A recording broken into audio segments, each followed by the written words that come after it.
అధ్యక్ష ధన్యవాదాలు అధ్యక్ష. రవీంద్రరావు గారు చెప్పినటువంటి అంశంతో నేను కూడా పూర్తిగా ఏకీభవిస్తున్నాను అధ్యక్ష.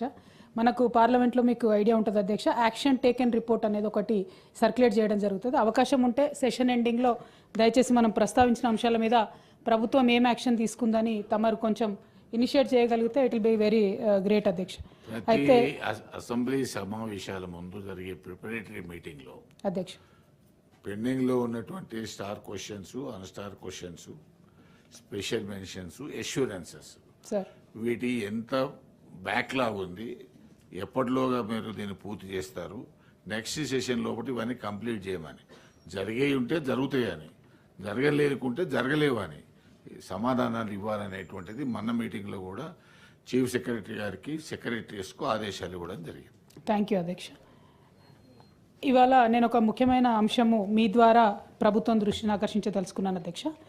ఇప్పటికీ మనం చూస్తూ ఉంటాం అధ్యక్ష, గ్రామాల్లో పట్టణాల్లో కూడా చాలా చోట్ల ఒక కుల వివక్షత కానీ, అంటరానితనం కానీ, అస్పృశ్యత కానీ ఇవన్నీ జరుగుతూ ఉంటాయి అధ్యక్ష. చాలా చోట్లకు మీరు వెళ్ళినట్టయితే చిన్న చిన్న ప్లేసెస్లో ఎవరి గ్లాసును వాళ్ళే కడుక్కోమని చెప్పేటటువంటి పరిస్థితి, 2 గ్లాసుల విధానం అనేది ఇంకా కూడా అన్యాయంగా రాష్ట్రంలో ఉంది అధ్యక్ష. చాలా గ్రామాల్లో చాలా చోట్ల దేవాలయ ప్రవేశాలకు కూడా చాలామందిని రానివ్వనటువంటి పరిస్థితి ఉంది అధ్యక్ష. ఇవన్నీ నివారించాలని చెప్పి ప్రభుత్వాలుగా మనం సివిల్ రైట్స్ డే అని ఒకటి పెట్టుకున్నాం అధ్యక్ష.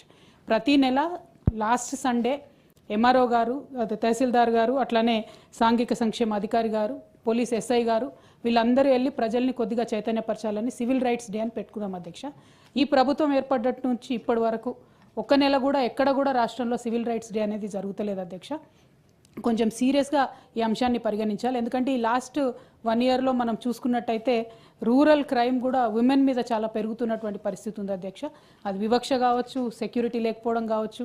ఈ సివిల్ రైట్స్ డే అనేటటువంటిది చాలా సీరియస్గా తీసుకొని అవకాశం ఉంటే ఇందులో ప్రజాప్రతినిధులకు కూడా, అంటే మండల స్థాయిలో ఉండేటటువంటి వాళ్ళని కూడా ఇంక్లూడ్ చేసే విధంగా ప్రభుత్వం ఏమన్నా సరికొత్తగా మరి ఉత్తర్వులు కూడా జారీ చేసి కొంచెం చైతన్యవంతంగా ఈ కార్యక్రమాన్ని టేకప్ చేయాలని తమరి ద్వారా విజ్ఞప్తి చేస్తాను.